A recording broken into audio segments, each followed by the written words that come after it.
তাহলে কোন দিকে যাব? এখানে লক্ষ্মী পূজা হচ্ছে যেহেতু আমার মনে হয় অসীমবাবুর কথা আলাদা, লক্ষ্মীনারায়ণ সম্বন্ধে আপনারা একটু বলেন। এই তাছাড়া এখন এখানে আমার কি বলবো, ওটা থাকবে বাবা, ওটা থাকবে। এখন লক্ষ্মীনারায়ণ নিয়ে পালা হয় না, কারণ যেখানে যেনারা পূজনীয় হয়, কবি গানটা তো দ্বন্দ্বমূলক গান। এখানে যেনারা পূজনীয় তেনাদের সম্পর্কে কি দ্বন্দ্বনীয় কথা বলা যায় বলেন? এখন এখানে আপনার ক্যাসেট আলাদা হিসাব, ক্যাসেটের হিসাব আলাদা, ক্যাসেটের হিসাব হলো আধা ঘন্টা। ওভাবেই করি। আচ্ছা, লাইন তো একই লাইন। হ্যাঁ, তবে এইদিকে একটু ঘুরে ফিরে কোনো করা হয়, আমাদের বসানো এইদিকে রাধে রাধে। আর ঘুরাইয়ের না, 80 লক্ষ বার ঘুরেছি। তাহলে আমাদের আজকে আলোচনা গুরু শিষ্য ভক্ত ভগবান এভাবে আলোচনা। হ্যাঁ দাদা, দাদা আওয়াজটা ধরে বসে আছে, ছেড়ে দেবে দাদা, ছেড়ে দেবে। হ্যাঁ হ্যাঁ হ্যাঁ হ্যাঁ হ্যাঁ হ্যাঁ হ্যাঁ হ্যাঁ হ্যাঁ, একটু ভাসুক দাদা, একটু ভাসুক।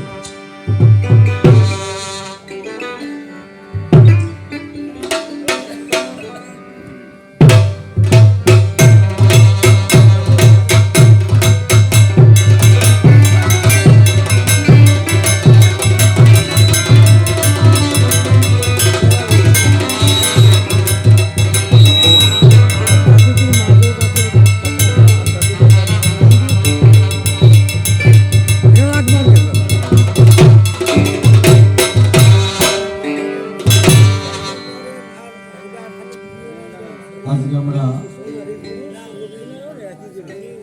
সাউন্ডটা ধরে আছে দাদা, রিভাব লাগা ধরে আছে কইলে তো কাজ হবে দাদা রিভাব লাগান। হ্যালো হ্যালো, হ্যাঁ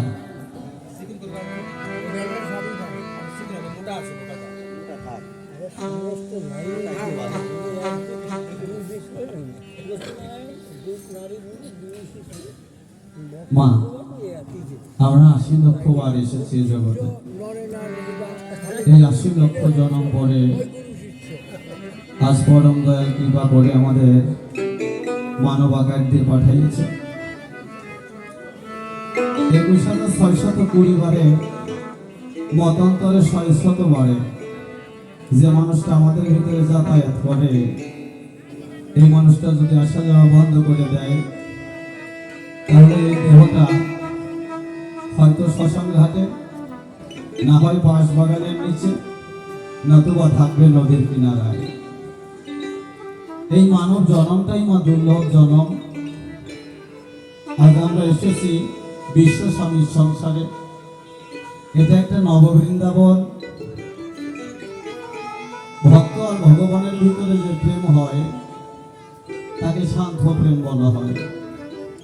তো আজকে আমরা যত সময় এখানে থাকব, শান্তভাবে থাকব, আমরা তার চিন্তা করব। তো একটা গান গাই, এরপরে ধীরে ধীরে আলোচনার দিকে যাই। হ্যাঁ হ্যাঁ হ্যাঁ হ্যাঁ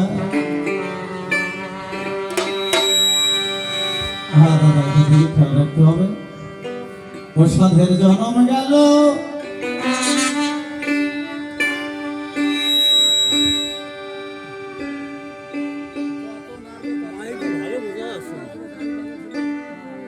দাদা এরকম করলে হবে না। হ্যাঁ হ্যাঁ হ্যাঁ হ্যাঁ, সাধের জন্ম গেল বইয়া রে, সুখের জীবন গেল খইয়া রে,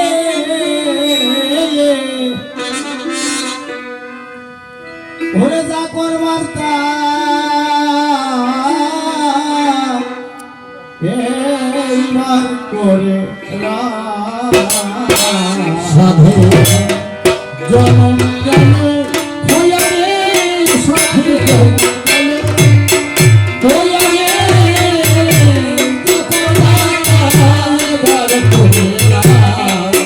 সাথে জনম গেল ভোলা রে জীবন গেল ভোলা রে যাবার বাংলা এবার করে না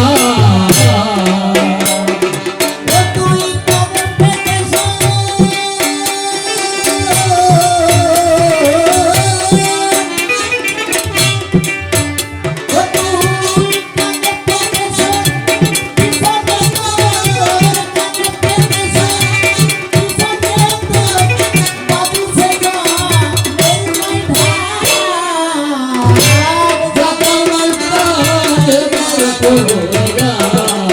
ও সাথে জনম গেল ভোলা রে সাথে জীবন গেল ভোলা রে যাবার এবার করে না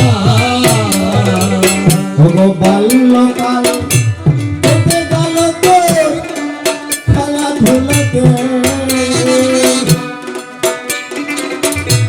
যৌবনে ঘুমাইয়ে রইলে মন যৌবন দোলাতে ওগো বাল্যকাল কেটে গেল তোর খেলাধুলাতে যৌবনে ঘুমাইয়ে রইলে মন যৌবন দোলাতে তোমার শেষকালে কলটি ভোলাতে শেষকালে মন ভোলাতে শেষকালে ভোলাতে আসিলে তাদের গান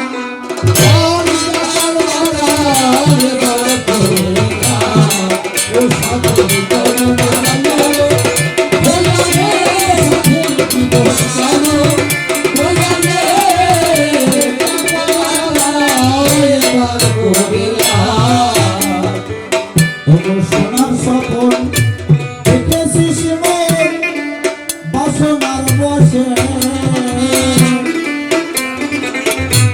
কি পেয়েছিস দেশে নিবি শেষের দিবসে ওগো সোনার স্বপন দেখেছিস মন ওগো বাসনার বসে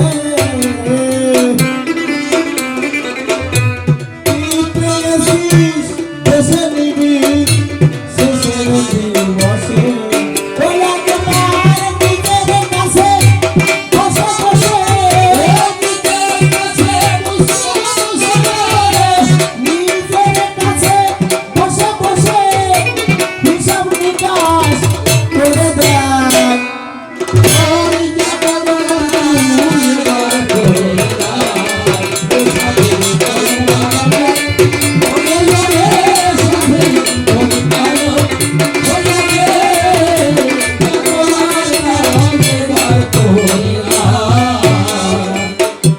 গানটা পাগল বিজয় সরকার রচনা করেছেন। উনি বলেছেন তাই যে মানব জন্মটা দুর্লভ জন্ম, দেবতারাও ডেকে ডেকে বলছে হে পরম দয়াল আমাদের একবার মানব জন্ম দিয়ে এই মায়ামোহ জন্ম থেকে পাঠান না, আমরাও একবার একটু এই নরলীলা করিতে চাই। আপনারা জানেন শুধু জয় এর থেকে আনন্দের জন্ম, এর থেকে মূল্যবান জন্ম, এর থেকে স্বাদের জন্ম আর নয়। আমি বলি মায়েদের কাছে ওমা দেখবেন যখন কোন মায়ের কোলে ছোট্ট বাচ্চা আছে, এই বাচ্চাকে নিয়ে মা যত সময় রয় এই তত সময়টা যে মায়ের কাছে কত মধুময়। বাচ্চাটা ধীরে ধীরে 1 বছর 2 বছর 3 বছর 5 বছর 10 বছর যখন হয়ে যায় অন্তরে করেন বিবেচনা ওই ছোট্ট থাকিতে পড়ে ওই সন্তানকে নিয়ে মা বক্ষে জড়িয়ে ধরে যে আদর করে, যে আনন্দ পায় মায়ের অন্তরে, বলেন দেখি এর থেকে সুখ, এর থেকে মধুময় সময় আর কি আছে? এর থেকে মধুময় সময় আর জগতে নাই। তাই দেবতারাও ডাকতে বলেছে আমরাও একবার এই মানব কুলে এই মানব হয়ে আমরা যেতে চাই। পাগল বিজয় সরকার গাইলেন দুর্লভ মানব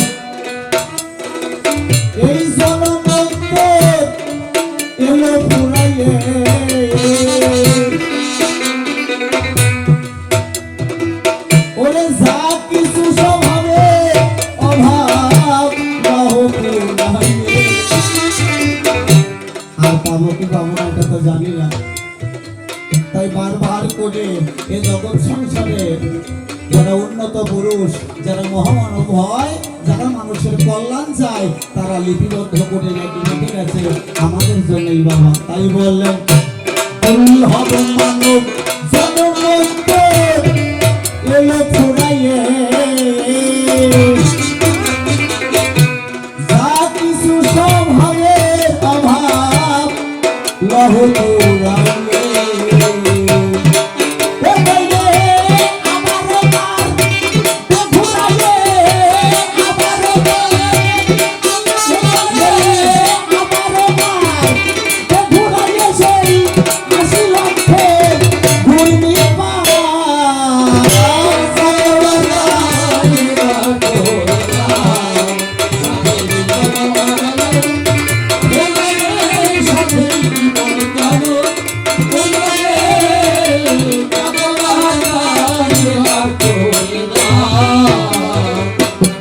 বিজয় বলে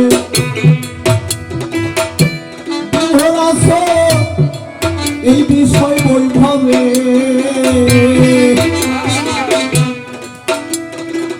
ওগো স্বার্থের নেশায় দিশে হারা আত্মগৌরবে। বিজয় বলে বিভোর আছে বিষয় বৈভবে, স্বার্থের নেশায় আত্মহারা আত্মগৌরবে।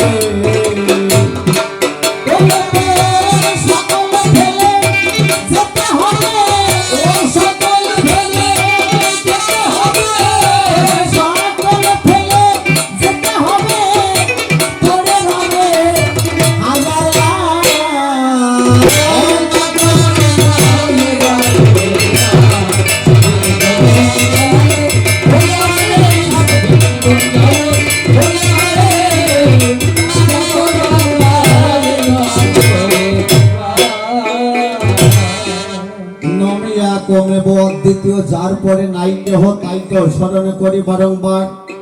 তুমি অব্যয়, তুমি অক্ষয়, তুমি অশ্রুত অবিনেশ্বর, উদ্ভূত চিরশাশ্বত সারোদ্ধার।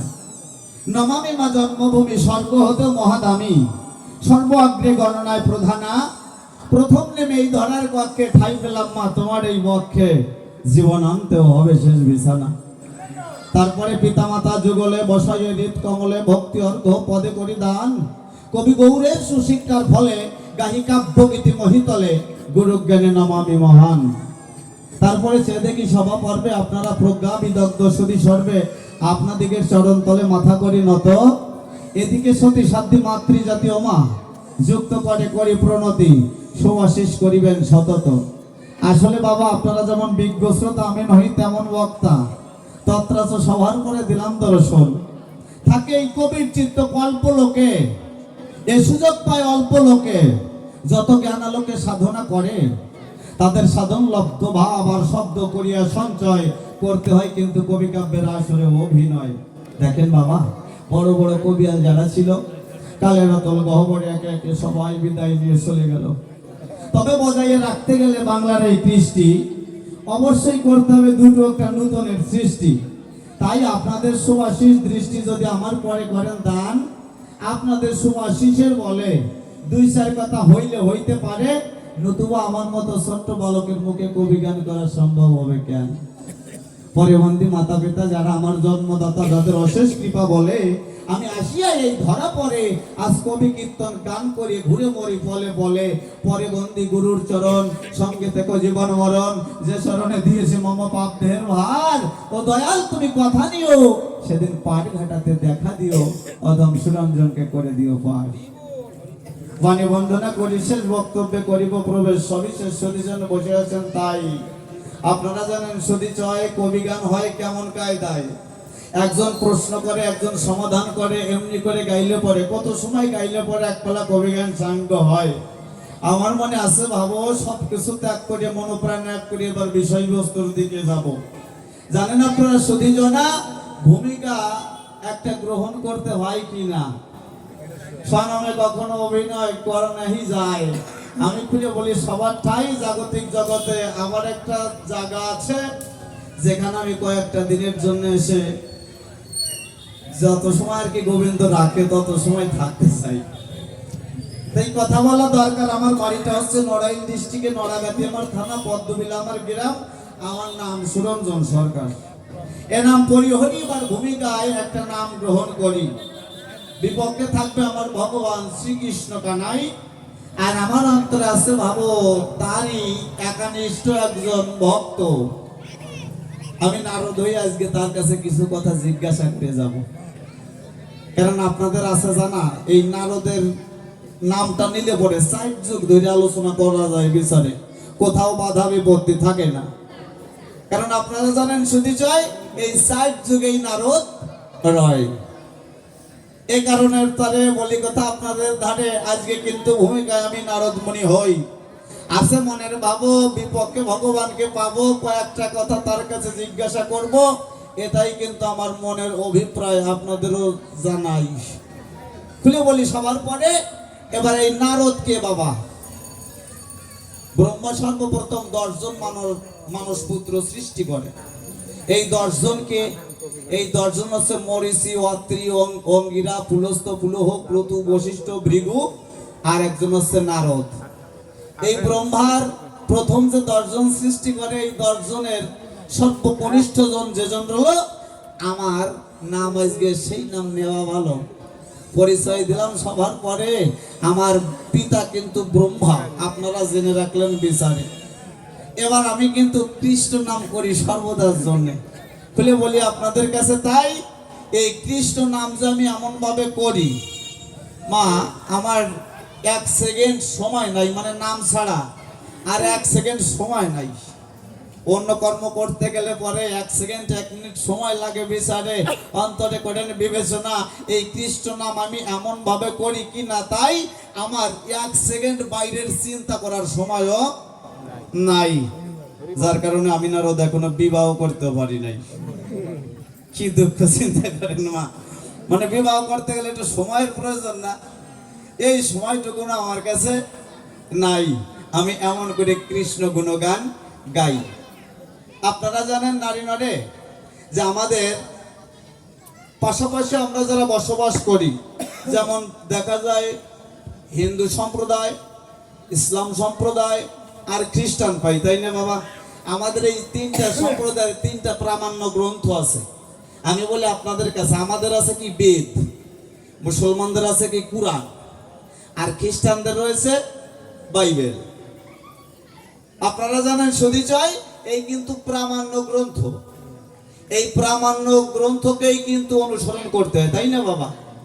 এই বেদ লক্ষ্য করলে পরে দেখি আমি বেদের ভিতরে পরিষ্কার অক্ষরে লেখা রয়েছে। তাই বেদে বলেছে নজয়াতে মৃয়তে বিপর্চিত নয়ং কুতর্চিত ন ববুক ববকর্চিত। ঈশ্বর যিনি জন্মেন না মরেন না, তিনি তিনার কখনো জন্ম মরণ নাই। এবার যদি কোরআনে যাই, এই কোরআনেও বাবা একই কথা পাই।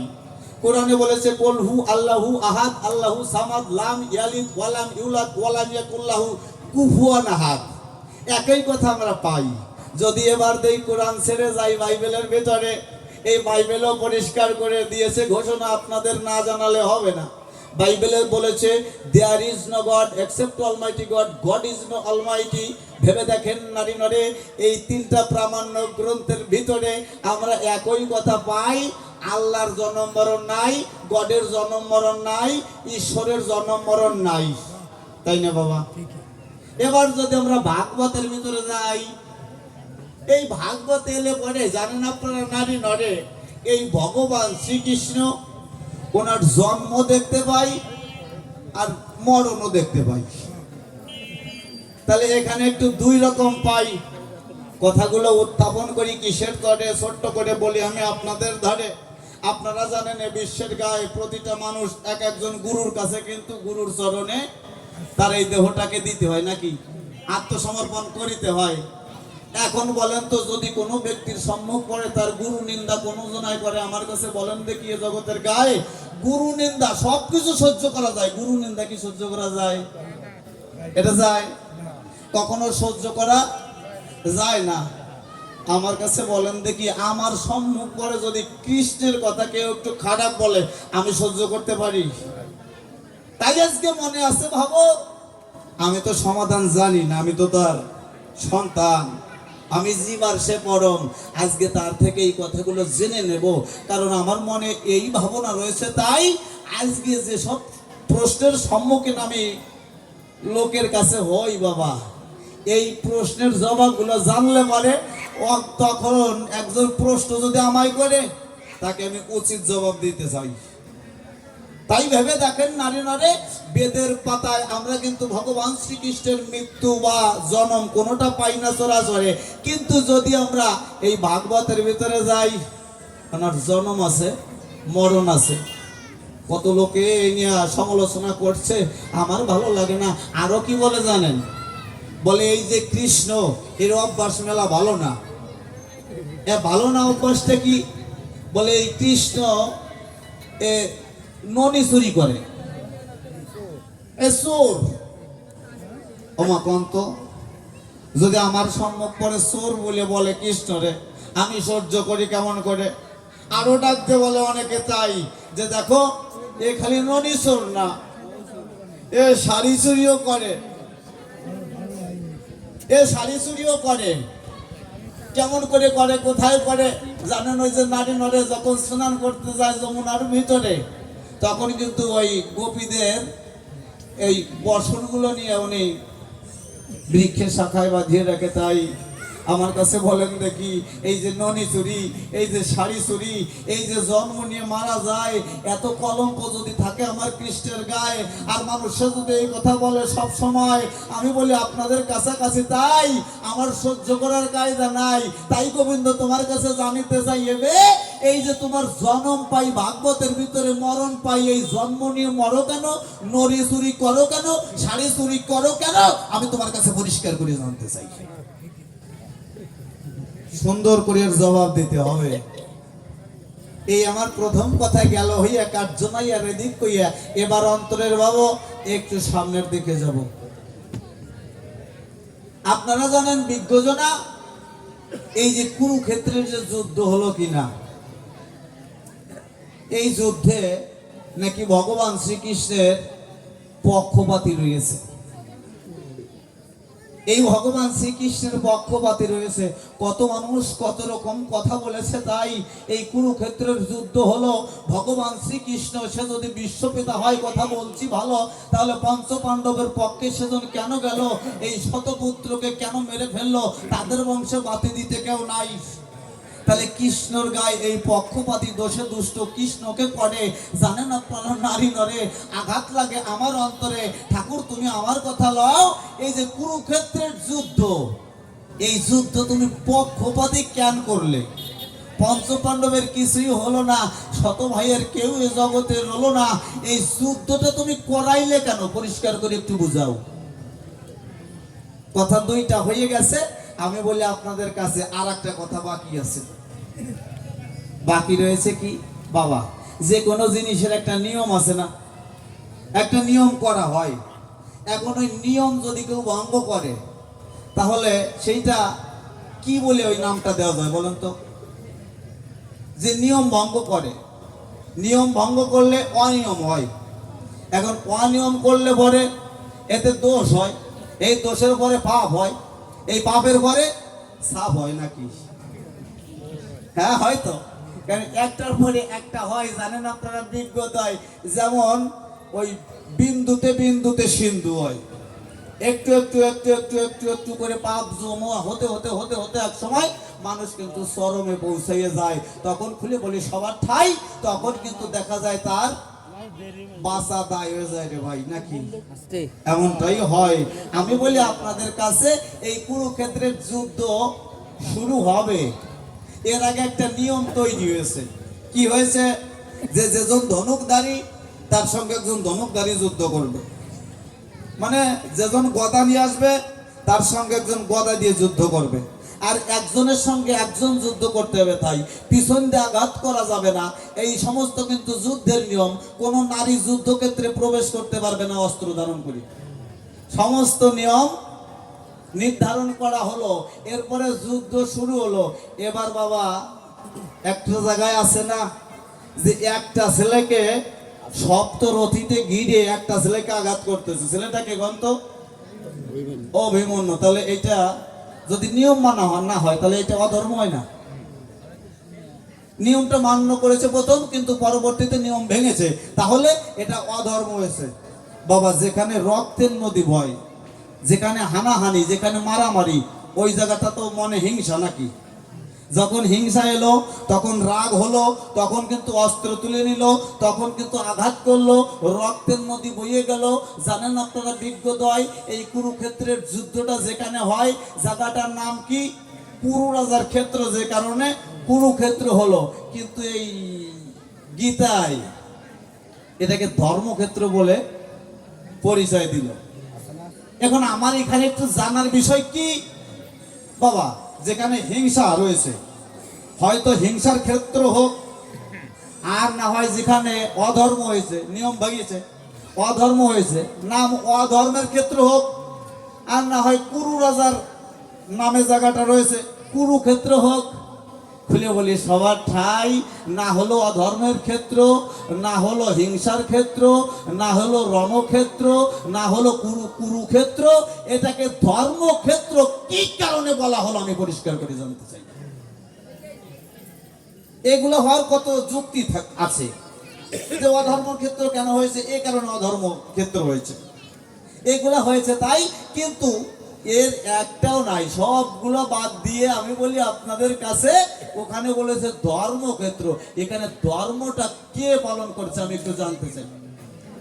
অর্জুন তার গুরুকে হত্যা করে ধর্ম পালন করছে? ভাই ভাইকে হত্যা করে ধর্ম পালন করছে? হ্যাঁ, অসহায় মায়ের স্বামী যুদ্ধক্ষেত্রে আসছে, ওই স্বামীকে হত্যা করে ধর্ম পালন করা হয়েছে। এ কেমন ধর্ম? আমি তো বুঝি না এই ধর্মের মর্ম।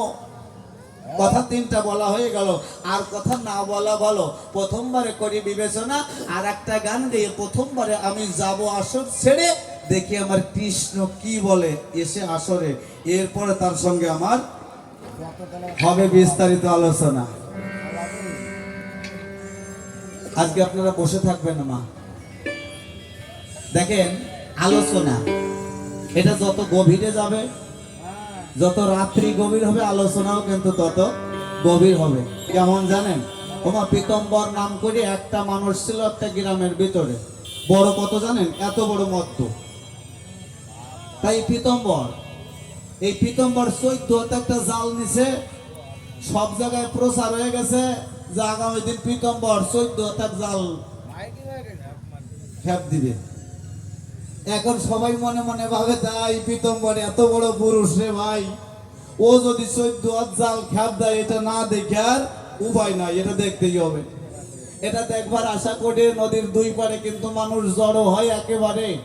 এবার পীতম্বর জাল নিয়ে নৌকার ওই মাথার দিকে, ওখানে নৌকার নাওয়া মাথার দিকে জালটা রেখে মাঝিকে বলতেছে নৌকা চালা। মাঝি নৌকা চালাইয়ে পরে যখন গিয়েছে নদীর ভিতরে, এখন সবাই চিন্তা করে যে পীতম্বর জাল খাপ দেবে কোন সময়, জাল খাপ দেয় না কেন, পীতম্বর জাল খাপ দেবে না? বলে হ্যাঁ দেব, একটু ধৈর্য ধরো।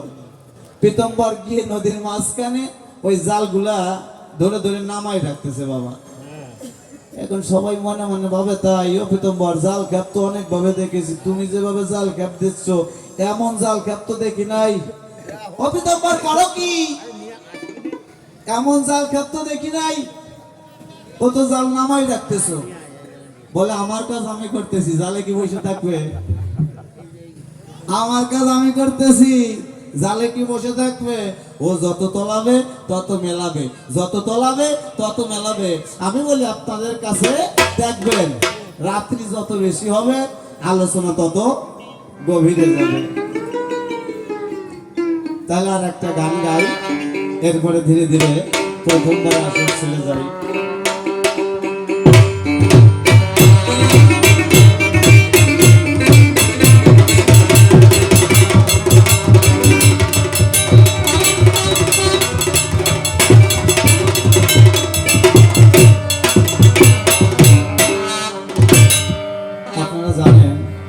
গুরু বাক্যই গোবিন্দ বাক্য। শাস্ত্রে বলেছে, অনার্পিত চরিংসি রাজ করুণা করিয়া কৃষ্ণ দিলেন গুরু রূপ ধরিয়া। এই গুরুকে মনুষ্য জ্ঞান করিবে যেই জন, যদিও করে মহাসাধন ভজন তথাপি তার হবে নরকে গমন। আমার গুরু একদিন ভালোবেসে আমাকে ডাক দিয়ে বলে, আমি আসি গুরুদেবের পাশে বসে, বলছে বাবা রে বয়স কম তো যাই করিস না কেন কথা নিস, এ জগতে সব থেকে শ্রেষ্ঠ সঙ্গ হচ্ছে সাধু সঙ্গ। বাবা এই জগতে কেউ তোর সঙ্গে যাবে না, এখন তোর বয়স আছে, অর্থ ইনকাম করিস, অনেক আত্মীয় স্বজন বন্ধু বান্ধব ছেলে মেয়ে এরা তোকে ভালোবাসবে, কিন্তু অন্তরে করে বিবেচনা তোর দেহে যখন এসে যাবে বার্ধক্য, তোর শেষ হয়ে যাবে কর্মদক্ষ, সেদিন এই জগতের সবাই তোকে ছেড়ে যাবে, আত্মীয় স্বজন পরিজন কেউ মনে রাখবে না। ভেবে দেখতে হবে একমাত্র শেষের দিনে ওই মানুষটাই তোকে টেনে নেবে, আর কেউ তোর পাশে থাকবে না।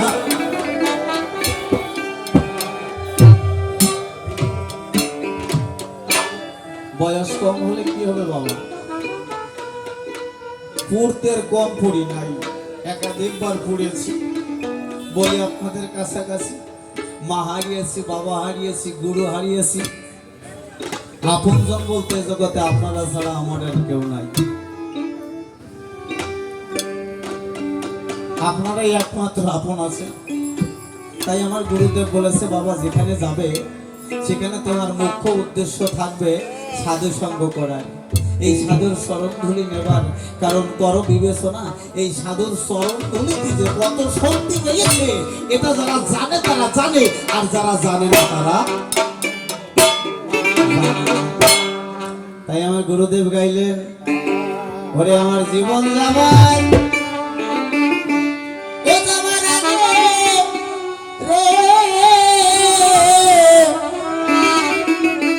ওরে আমার মরণ আমার আগে রে, আমি এই সাধুর চরণ, এই সাধুর চরণ দর্শন করে যা জীবনে যাবার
আমার গুরুদেবকে জিজ্ঞেস করলাম, বাবু এই সাধু সঙ্গ করলে কি হয়? এই সাধু সঙ্গ যে মানুষ করে চাঁদিয়ে মনোর সাধু সঙ্গের ভেতরে এক ভক্ত আর এক ভক্তকে ধরে আলিঙ্গন দেয়, এটা করলে কি হয়? গুরুদেব আমার ডাকতে বললেন, তাই বাবা পরশ পাথর বলে একটা পাথর আছে, নাম শুনেছিস? আমি বললাম হ্যাঁ নাম শুনেছি। বলে বাবা দেখেছিস? আমি বললাম না বাবু দেখি তো নাই। বলে বাবা রে পরশ পাথর বলে আসলে বস্তুতে কিছু নাই, এই পরশ পাথর বলে কি আছে জানিস? এই মানবের এই হৃদয়টা একসময় পরশ পাথর হয়ে যায়, কখন হয় জানিস? এই পরশ পাথরের গুণ কি জানিস? আমি বললাম না বাবু জানি না তো। বলে বাবা রে এই পরশ পাথরের সঙ্গে যদি লৌহকে স্পর্শ করানো হয় তাহলে পরশ পাথরের গুণে ওই লৌহ স্বর্ণে পরিণত হয়। তা বস্তু তো নেই বাবা, আছে কিসে? এই মানবের হৃদয়টা এক সময় পরশ পাথর হয়। কখন হয়? হরিনাম কৃষ্ণ নাম করিতে করিতে বহুমুখী মনকে একমুখী করে, যখন সব কিছু ত্যাগ করে মনপ্রাণ এক করে সব আমার কৃষ্ণের স্মরণ করে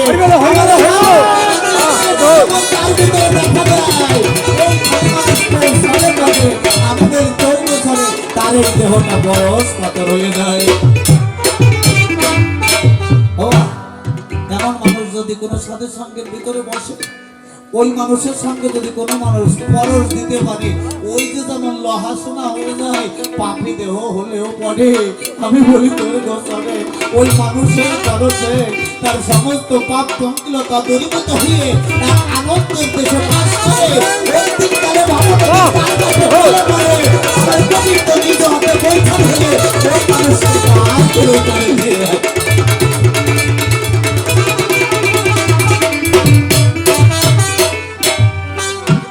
আমার গুরুদেব লিখলেন, ওগো কোটি জন্মে পাপ যদি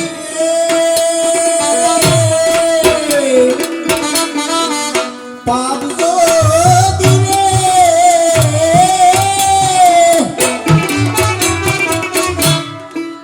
ও বাবা থাকে গায়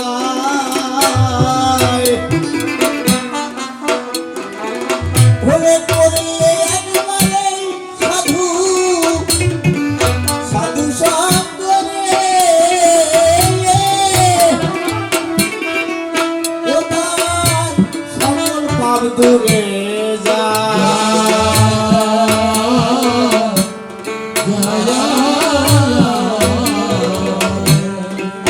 ও তাকে কৃপা করে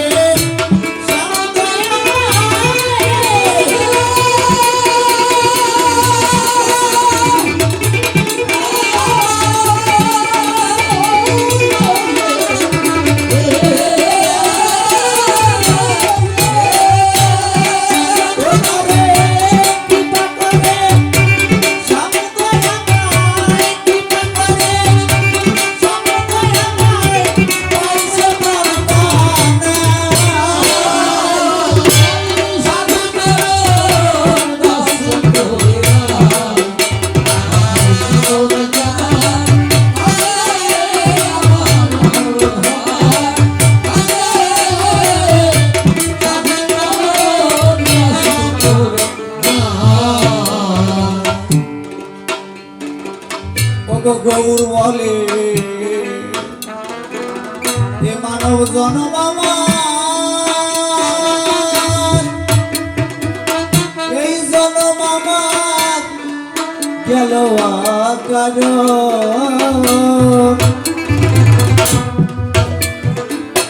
ওরে মন তুলসী নয়ন, এই নয়ন জলে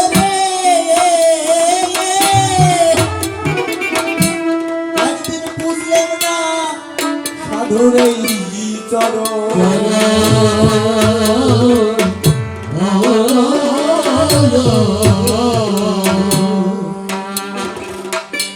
গৌর বলে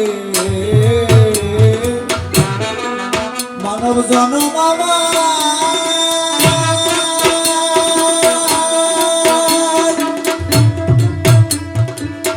এই জনম আমার গেল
সাধু সঙ্গ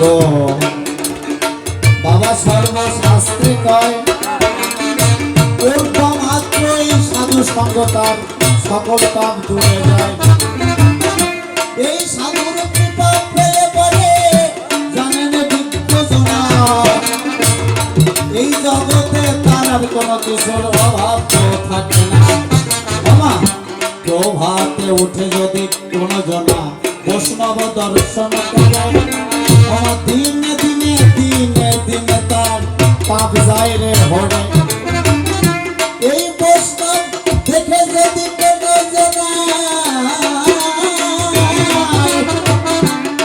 ও বাবা জাতির বিচার করে ও গৌরব নরকে গিয়ে কিন্তু সেই জনা পড়ে। আমার এই বৈষ্ণবের মনে যদি কেউ দেয় কখনো বিন্দু মাত্র কষ্ট তাই কোটি কল্প যুগের পূর্ণ থাকিলে নিমেষে হয় নষ্ট। তাই বৈষ্ণবে দেখিয়ে হিংসা করা নাহি যাবে। বৈষ্ণব দেখিলেই বৈষ্ণবের সেবার ব্যবস্থা করতে হবে। এই সাধুর চরণ সেবা করিলে কিংবা বটে হয় এই সাধুর চরণে কিংবা সত্যি বটে নয়। ছোট করে একটা কথা বলি বাবা, একজন বাবার একটা ছেলে, এক বাবার এক ছেলে, জগতে আর কেহ নাই। ছেলেটা মনে মনে চিন্তা করে আমার বাবার একা আমি আর বাবার আমি, আমার আছে বাবা আর আমি আছি বাবার। এ জগতে বাবার জন্য আমার বেঁচে থাকা আর আমার জন্য বাবার বেঁচে থাকা। ধীরে ধীরে ছেলেটাকে বড় করেছে, বিবাহ করাইছে, ছেলের একটা ছেলে হয়েছে মা, ছেলেটার বয়স 4 বছর। এমন সময় ওই ছেলেটা দুরারোগ্য ব্যাধি, ক্যান্সার ব্যাধি দেখা দিয়েছে। যখন ক্যান্সার ব্যাধি দেখা দিল বাংলাদেশে চিকিৎসা নিল, এই চিকিৎসায় সুস্থ হলো না, ভালো ফলাফল পেল না। কিন্তু ফলাফল যখন না পায়, ভদ্রলোকের বিঘাখানিক সম্পদ ছিল বিল্ডিং আর ছোট্ট করে একটু ভিটা, যেখানে একটা ঘর বেঁধে নিজের সন্তানকে নিয়ে, বৌমাকে নিয়ে, নাতিকে নিয়ে ভদ্রলোক রয়। মনে মনে চিন্তা করে আমার ছেলেই যদি না থাকে সংসারে তাহলে আমার জমি দিয়ে কি হবে। ভদ্রলোক 1 বিঘা জমি বিক্রি করে ছেলেকে নিয়ে ভারতে চলে গেছে। ভারতের ডাক্তার চিকিৎসা করতে করতে করতে করতে বাবা এমন জায়গায় পৌঁছাই গেছে, তাই এদিকে ভদ্রলোকের টাকাও ফুরাইয়ে গেছে আর ডাক্তারও এসে করজোড়ে ডাকতে বলতেছে আমাদের সাধ্য মতো আমরা চিকিৎসা করেছি আপনার ছেলেকে, কিন্তু আপনার ছেলেকে যে আমরা এখন আর কোনো চিকিৎসা দেব, আমাদের কাছে আর চিকিৎসা নেই। বলেন তো, একটা বাবার একটা মাত্র ছেলে, ডাক্তার যদি বাবাকে এই কথা ডাক দিয়ে বলে ওই বাবা কি আর বেঁচে থাকে? মা বাবা কি আর বেঁচে থাকে? এদিক থেকে ছোট্ট দাদুভাই 4 বছরের দাদুভাই ডাক দিয়ে বলতেছে ফোন করে দাদুর কাছে, দাদু দাদু আমার বাবা সুস্থ হয়েছে। যে মানুষটা সন্তান, ডাক্তার এসে বলছে আপনার সন্তান আর বাঁচবে না, ওই মানুষটার কেমন লাগতেছে? এমন সময় যদি ছেলের ছেলে ডাক দিয়ে বলে দাদু আমার বাবা সুস্থ হয়েছে, তো বলে তো আমার বাবাকে সুস্থ না করে কিন্তু নিয়ে এসো না, ওই মানুষটা এখন কি করবে? নাতি ছেলেকে ডাক দিয়ে বলে হ্যাঁ দাদু তোমার বাবা সুস্থ হবে, হয়ে গেছে সুস্থ প্রায়, ডাক্তার করেছে বর্ণনা, আগে একটু সমস্যা আছে, তো কিছুদিন যেতে যেতে এই সমস্যা থাকবে না, এর জন্য একটা ওষুধ খাওয়াইতে হবে। যখন চলে এলো নাতি ছেলেকে এই কথা বললো, ওই নাতি ছেলে ডাক দিয়ে বললো দাদু তাহলে কি ওষুধ খাওয়াইতে হবে? আপনারা জানেন ডাক্তার মুক্তারের চিকিৎসা যখন শেষ হয়ে যায় তখন আমার পীর আউলিয়া দরবেশ সাধু মহাপুরুষ যারা রয় তাদের চিকিৎসা তখন কিন্তু শুরু হয়। ওই তার ছোট্ট নাতি ছেলেকে দাদু ডাকতে বলতেছে, দাদু ডাক্তার বলেছে যে যেখানে কৃষ্ণ কথা হবে, যেখানে হরি কথা হবে, যেখানে আমার সাধু মহাপুরুষরা বসে যাবে, সেই বাজার থেকে এই সাধু বৈষ্ণবের চরণ ধুলি যদি 21 দিন তাহলে তোমার বাবা করতে হবে দাদু ভাই।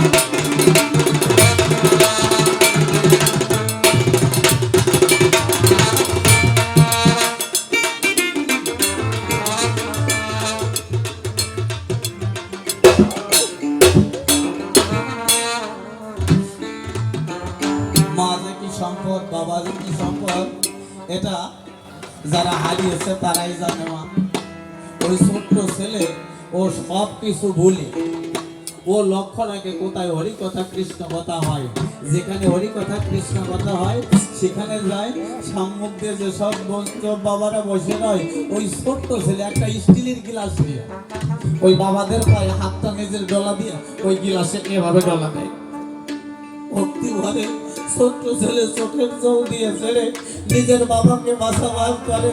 সেইভাবে বিশ্বাস নিয়ে যখন সাধুদের কাছে গেল, এমনি করে 21 দিন এইভাবে বাবাকে জল খাওয়াতে খাওয়াতে খাওয়াতে খাওয়াতে ডাক্তার যে ডেট দিয়েছিল না, যে 25 দিন পরে আপনার ছেলে মারা যাবে, 25 দিন কেটে গেছে, 30 দিন হয়েছে। তাই আগে শরীরের যে চেহারা ছিল এখন সেই চেহারা নাই বাবা। সাধুর চরণগুলি তো মহা ঔষধি, এটা খেতে খেতে ওই মানুষের চেহারার জ্যোতি বের হয়েছে। ঢাকাতে নিয়ে গেল, পরীক্ষা করলো, রিপোর্ট এলো যে ভদ্রলোকের কোনো সমস্যা নেই, ক্যান্সার ভালো হয়ে গেছে। দাদু ভাই মনে মনে চিন্তা করে, আমার ছেলের ক্যান্সার কিসে সারে? বেলুরে ডাক্তার করলো বর্ণনা, 25 দিন পরে তোমার ছেলে যাবে মরে, আর আমার ছেলের ক্যান্সারই তো এখন দেখি না। মনে করেছে যে দাদু ভাইকে তো বলেছিলাম নাতি ছেলেকে, দাদু ভাই তুমি কি করেছো? বলে দাদু তুমি বলেছো না যে সামান্য ওষুধ বাকি আছে, ওইটুক যদি খাওয়ানো যায় তাহলে আমার বাবা ভালো হবে। ডাক্তার নাকি এই কথা তোমায় বলে দেয়। দাদু জানো, যেখানে হরিসভা হয়, যেখানে ভাগবত পাঠ হয়, যেখানে এক নাম যজ্ঞ হয়, আমি গিয়ে সেই সাধুর বাজারে চোখের জল দিয়ে ছেড়ে রাখতে পারতাম সাধুদের ধারে।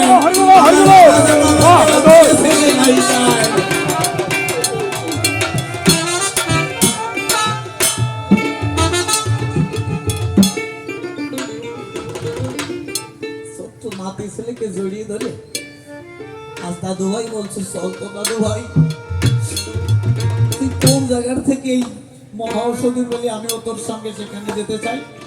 পাশে হচ্ছিল এক নাম যজ্ঞ, চারিপাশে মায়েরা বাবারা বসে রয়।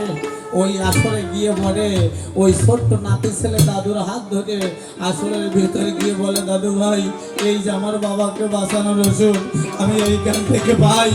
দাদু ভাই আর নাতি ছেলে গলাগলি দেয় আর ডাকতে বলে, দাদু আমি আজকে এই চরণ ধুলি নিতে চাই। এই ধুলি নিলে পরে আমি বলি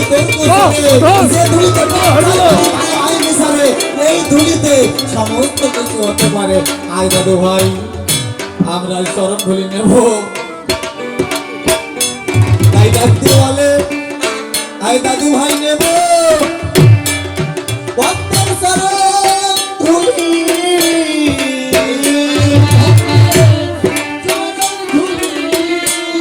আয় আমরা মাথায় ভক্তের ধুলি।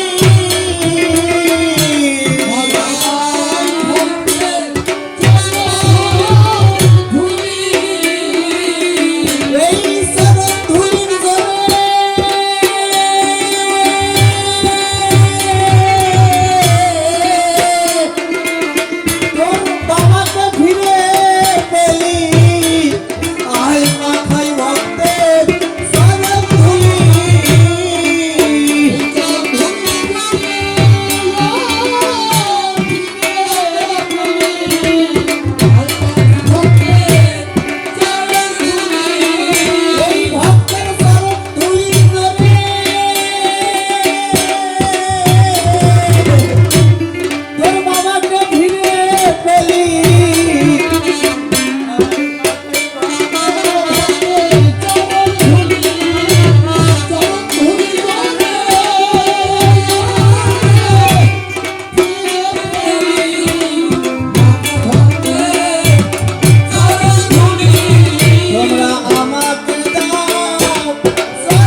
তবে নারদমণি নামটি ধরে অদ্য সভার গায়ে কিছু কথা জানতে চাইলাম আমার গোবিন্দ যোজন রায়। ওকে প্রথমবারে জানতে চাইলাম তুমি আমার কথা নিও, তোমার জন্ম মৃত্যু কেন তাই বোঝাইয়ে যেও। কারণ শাস্ত্র দেখেছি বেদের পাতায়, জানেন শুধু জানা আমার ভগবান শ্রীকৃষ্ণের জন্ম মৃত্যু তো হয় না। তোমার নামে কেন এত কলঙ্ক দেখা যায়, মনি চুরি শাড়ি চুরি এই কথা কেন লোকে কয়। এই কথা তোমার থেকে আমি জানিবারে চাই, সুন্দর করে বুঝাইবে তুমি কৃষ্ণ কানাই। তুমি বোঝাইলে পরে তবে আমার মন শান্ত হবে, না হলে এই অশান্ত মন অশান্ত রইয়া যাবে। এই যে কুরুক্ষেত্রের যুদ্ধ যেটা বটে হলো, এখানে তোমার পক্ষপাতী দেখা বটে গেল। লোকে বলে আমি সেই কথা পুনরুত্থাপন করি, তাই কেন এত পক্ষপাতী তোমার নামে শুনতে পাই। দেখেন এই যে কুরুক্ষেত্রের যুদ্ধ যে জায়গাতে হয়, এটা হয়তো রণক্ষেত্র হবে তার পরিচয়, না হলে কুরুক্ষেত্র হবে, না হলে হিংসার ক্ষেত্র হবে। কিন্তু ধর্মক্ষেত্র কেন বলতে তোমার হবে, এটা কিন্তু শাস্ত্রের কথা বলি সবার ঠাই। আর এক বাবা ডাক দিয়ে বলে আর একটা কথা জানতে চাই, আর একটা কথা নাকি জানতে হবে। আপনারা জানেন শুধু জয় এ জগৎ সংসার পরে পরম দয়াল ডেকে নেয়। যদি কোনো মায়ের সন্তান সূর্য অস্তমিত হলে পরে ছোট্ট সন্তান যদি বাড়িতে না যায়, তাহলে মা বাবা খোঁজ করে না, ঠিক খোঁজ করে। আমি খুলে বলি সবার ঠাই পরম দয়ালু আমাদেরকে খোঁজ করে নেবে, কিন্তু গুণ থাকা যায়। এই গুণটা কোন গুণ বলি সবার কাছে। আমার ওড়াকান্দি একটা জায়গা আপনাদের জানা আছে, আছে না বাবা? ওড়াকান্দির একজন ভক্ত আছে অশ্বিনী গোসাই, আর একজন রয়েছে তারক গোসাই। ওনারা বলেছেন যে জন রক্ষা করে পিতৃধন সেই সে ভবে বাপের বেটা বিচক্ষণ। এই পিতৃধনের উপরে হরিধন বিরাজ করে, রাসবিহারী রাসেশ্বরী তার উপরে বসে করে মহারাজ। একবার এই মস্তকের কারাগারে যদি কেউ পিতৃধন বন্দি করতে পারে ভাই, তাহলে তার ভিতরে আসিয়া আমার স্বয়ং খেলা করে, তার আর কিন্তু যাওয়ার দরকার নাই, তাকেই দেখে নেয়। এখন এই যে আমাদের যে পিতৃধনটা, এটা আমার প্রশ্ন না, এটা ভক্তের প্রশ্ন। এই পিতৃধন এটা যদি আপনার থাকে, যেমন ভালো সার্টিফিকেট থাকলে পরে আপনাকে গভর্নমেন্ট ডেকে নেবে, এমন একটা লেভেল আছে জানেন, সেই লেভেলের রেজাল্ট যদি কেউ করতে পারে তার কোনো টাকা লাগে না, তাকে খোঁজ করি না। এখন আপনার ভালো সার্টিফিকেট থাকতে হবে, এই সার্টিফিকেট থাকলে আপনাকে ডেকে নেবে, আর যদি সার্টিফিকেট না থাকে তাহলে আপনাকে ডাকবে না। এখন পরম দয়াল যে ডেকে নেবে, এর সার্টিফিকেটটা কি? আপনার পিতৃধন রক্ষা করতে হবে। এই যে বাবা চেষ্টা করি রক্ষা করব, পারি কয়জন পারি কোন? এই চেষ্টা করি নারীর কাছে গিয়ে পড়ে পুরুষ পিতৃধন রক্ষা করতে চেষ্টা করে, এই ধরে রাখতে চেষ্টা করে ভাই, কিন্তু দেখেন রাখবো রাখবো করে তার ভিতরটা চাই শুনে এই যে পিতৃধন আমরা সময় সময় হারাই, এটা আমরা কি করে রক্ষা করতে পারি? এই নারী ব্যবহার করার কি কৌশল রয়েছে, যেটা করলে পরে আমার পিতৃধন থাকবে আমার ভিতরে, আমার স্ত্রী যেজন রবে তার মনও কিন্তু প্রফুল্লিত হবে, তাই সংসারে কোনো অশান্তি থাকবে না। জানেন শুধু জানা আমার মনে আছে ভাবো, সবাইকে নিয়ে কি করে বলো সুখে শান্তি করাবে।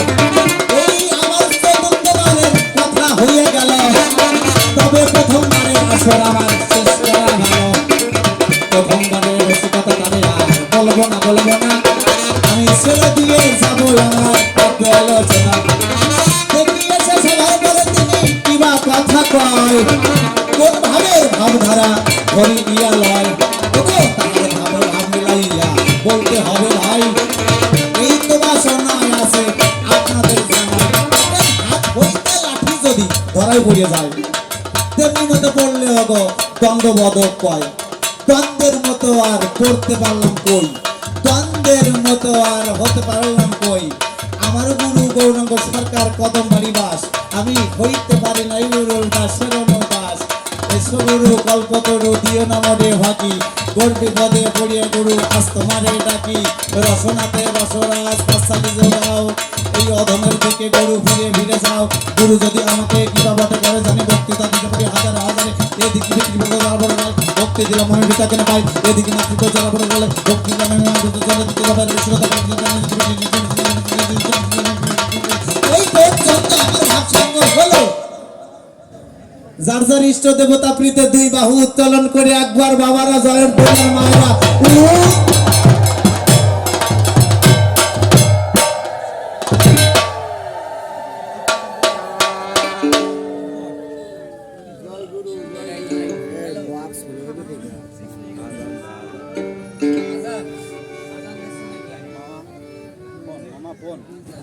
ও মরেছিল না। হ্যালো